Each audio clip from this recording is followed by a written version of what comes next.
naftaada oo lama dhaqan sida boqorka oo kale laakiin waxa rabtaa in gabadhii ay ku dhahdo boqoro naftaada oo lama dhaqan sida boqorka oo kale haddii aad rabtid dadku inay ku ixtiraamaan oo aad sida boqorka ay ku dhaqmaan adigu naftaada ixtiraam oo naftaada sida boqorka u dhaqan maalinkaaga iyo waqtiga ka dhig maalin wax soo saar leh sidee u noolaan kartaa maalinkaaga sida boqorka oo kale qofku waxa la yiraahdaa maalintiisa hadduu sida ugu wanaagsan ugu faa'iideysto waxa uu dhigmaa qof 100 maalmood ee soo noolaaday laakiin aan ka faa'iideysan inaad subaxdii markaad soo kacdo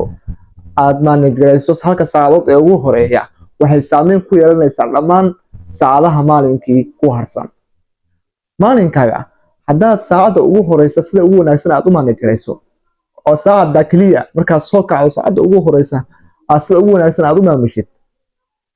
maalinka waxaan ku ballan qaadaa inay noqoto maalin wax soo saar leh maalin aadan ka caajisin howlahaaga maalin aad mustaqbalka riyada aad leedahay aad ku dhaqaaqdo halkan waxaan kuu sheegayaa dhowr qodob oo aan anigu everyday aan raaco oo saacada ugu horeysa aan ka dhigo saacad dhiirigelisa saacad maalinkayga igu riixda inaan wax soo saar badan aan yeesho nabaday saaxiib soo dhow ka waran haddii aan ku dhaho subaxdii iyo maalinkaaga inuu maalin wanaagsan noqdo ama maalin wax soo saar leh uu noqdo waxaa go'aaminaya habeenkii inaad ayaw seexdid boqorku ma dhafro ee habeenkii wuxuu ka dhacaa xilli hore haddaad dadka dhafra aad tahay isku day inaad daban dhafrin sida darteed adigoo maalayaan ku dhafraya aysan dhicin in ay dhacdo isku day inaad habeenkii xilli hore seexdid subaxdii waayo subaxdii wax kusoo kacaysa fircooni kalsooni iyo jirkaaga oo nastay laakiin haddaad dhafritid waad dareemi kartaa waxaad la soo kacayso kaldaal iyo u furhurtaysan ama la soo kacaysa xamaasadda kugu yaraanaysa stroonkaaga yaraanaya dadka isku day inaad habeenkii xilli hore aad seexato qodobkood wax weeyaan subaxdii markaad soo kacdo isku day inaad mahadnaqa samayso inaad ilaahay u mahadnaqdo inaad dhahdid alxamdulilah waan soo kacay caafimaad baan ku soo kacay guulahayga intaasaan gaaray fursadihii aad kusoo guulaystay dhinaca positiveka wax ka feeri haddaad subaxdii markaad soo kacdo aad negativeki iyo caqabadihii iyo howlaha lagaa sugaysa markiiba aad ka fikirto taas waxay abuuraysaa niyad-jab cabsi bay abuuraysaa walwal bay abuuraysaa saysan midaas kugu dhicin isku day inaad mahadnaqa samayso wixii kuu sugalay inaad fiiriso halka waxaad dareemaysaa inaad caqabado badan kasoo gudubtay ayaa kuu muuqanaya kadib waxaad go'aansanaysaa inaad howlaha kale aad ku socto marka waxaad dareemaysaa kalsooni dibnaan baad dareemaysaa maalinkaagana waxaad go'aansanaysaa inaad hore usii wadato oo aad ka faa'iidaysto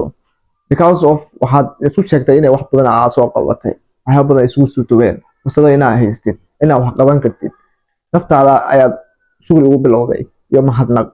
eebe sidaasayna ku noqotay maalintaada maalin bilow fiican ku bilowday qodobka labaad isagana aanu imaano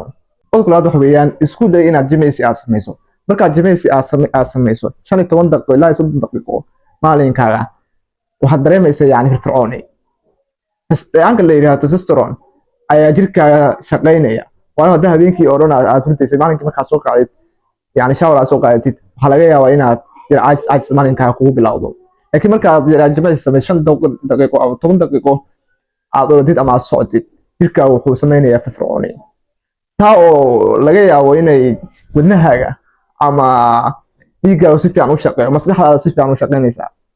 markaasi kadibna halkaa waxaa ka dareemaysaa firfircooni waxaad noqonaysaa qof sidii kafee caban cabay oo kale 2 kafee 5 kafee caban cabay laakiin adigu kafee ma cabin oo si natural ah ayaa jirkaaga testosteronkiisa iyo maskaxdaada dhiiggaagaba u shaqeysisay marnaha fududaysan subaxdii hore 5 daqiiqo ilaa 10 daqiiqo kaliya waxaad u baahan yahay inaad wadnahaaga aad ka shaqeysiso ay yara gacmaan si dhiiggaagu si fiican u shaqeeyo testosteronka jirkaaga usoo qaado waa testosteronka waxaa la yidhahdaa qofku inuu wax qabto ama inuu wax sameeyo waxaa sababa la yidhahdaa dhicaanka la yidhahdo testosteron markuu testosteronka uu soo bato ama uu kacsan yahay wax soo saarkaaga ayaa badanaya caajiskaagana wuu yaraanayaa ku dhaqaaq inaad 15 daqiiqo ama 10 daqiiqo maalinkaaga aad caalamindayso ama aad jimicsi samayso qodobka ugu dambeeya what is your plan muxuu yahay qorshaha aad rabtid inaad maalinka xaqiijisid muxuu yahay hadafka ama goolka aad rabtid inaad maalinka xaqiijisid haddaadan garanaynin halka aad u socoto marka waxaa noqonaysaa qof iska socda qof wada uu garanayo uu ku socday qof aan wada uusan garanaynin uu ku soo isku mid noqdaan markaad maalinka aad soo kacday qorshe la'aan ama balaan la'aan maalinka wuxuu noqonayaa maalin jahwareer boqolku iskama soo kaco laakiin waxa u qoran uu og yahay waxa uu maalinka uu qaban lahaa waxa uu fiirinayaa jadwalkiisa maxaa maanta rabaa goolka aan rabo inaan xaqiijiyo muxuu yahay maanta shirka aan rabo inaan galo muxuu yahay maanta halka aan rabo inaan tago saas buu ku soo kaca laakiin adiga haddaad ka soo kacdo يعني waxaad noqonaysaa qof iska soo kacayo waana iska seexanaysaa dhow sidoo midaas u dhaceen war ama xaqiiji gool ama laba gool ilaa saddex gool oo tartan maalinka inaad xaqiijisid qasama inaad dhowr gool oo adag inaad qodatid laakiin labo iyo saddex oo fudud inaad qorato isku day mar walba midda waxay ku fududaynaysaa inaad hore u socoto inaad mar walba aad dhiiratid inaad garanayso wixii aad soo qoratay inaad xaqiijiso iyo in kale maxaa ku suurgalay maxaa aan ku suurtagelin يعني checking baa sameynaysa dib baa isku noqonaysaa laakiin maalinta tracking la'aan aad noqotid waxaad noqonaysaa qof iska socda ma jiro wax dib u celinaya meel uu ku noqonayo wax qaldamay meel ay u qoran yihiin nothing